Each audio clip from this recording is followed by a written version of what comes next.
So today I want to talk about the solution to the dark winter, economic collapse, grid down. It can all be found in this one book, One Man's Wilderness. Dick Proenneke is the person that this adventure in this book is all about. This man went into the Alaskan wilderness. In 1 month, he built a cabin, used an outhouse.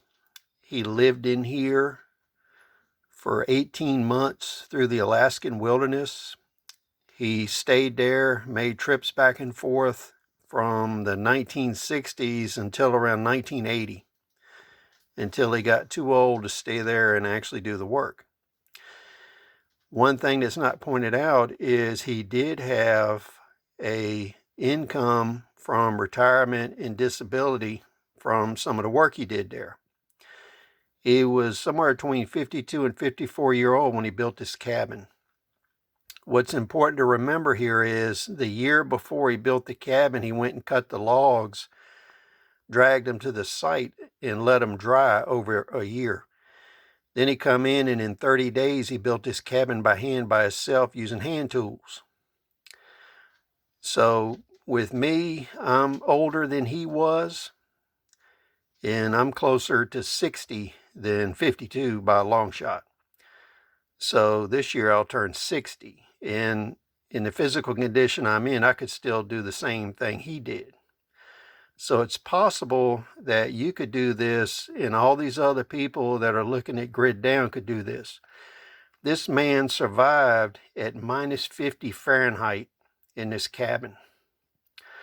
It tells you all about what kind of clothes you need, how to make the clothes, where to get them.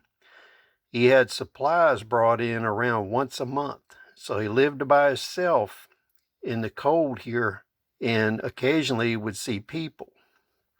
So he bathed in a pan, and he had an outhouse that he used. And it talks extensively about foraging, living off the land, how he went about building his cabin. These are the hand tools he used to build the cabin, with the exception of a saw that he had. And the saw was a manual timber saw. It wasn't a chainsaw. I think I would use a chainsaw to do this. And most people I've talked to that actually built cabins, they told me that using a chainsaw takes 15 to 20 gallons of fuel to build a cabin. That's something well within the capacity of grid down.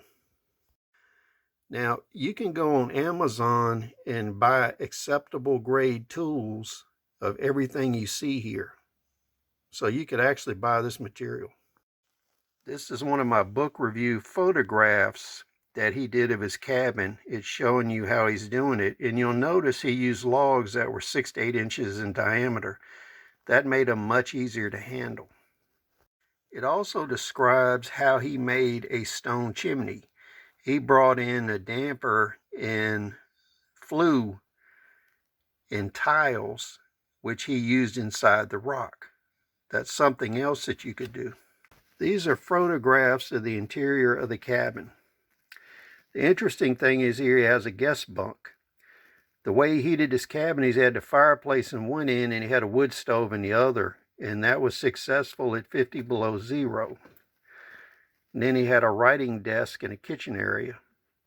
This was roughly 12 foot by 16 foot. That way you could heat the thing, but you had plenty of room to live. So that's important dimensions to keep in mind. Another extremely useful thing about this book is it tells you how to comfortably sleep all the way down to 50 below zero, when to use one sleeping bag, use 2 sleeping bags, one inserted in the other. And it talks extensively about walking around and what clothing you need to do that, as well as traveling in this kind of condition. I've read this book many times, and I've used things from it in my own adventures. Now, this is definitely a book you should buy. Now, this is the second book that was written about it. And what Proenneke did is he had journals, and different authors took and edited those journals, condensed them. This one was produced by the Forest Service. This talks about the time after he built the cabin, So this goes from 1974 to 1980. It has a lot of insights. It has a lot of comments on other people and what they did in the wilderness. This is also useful information. But if you only have the money for one book, buy the first one. The only thing I don't like about the Forest Service book is they use low quality black and white photos.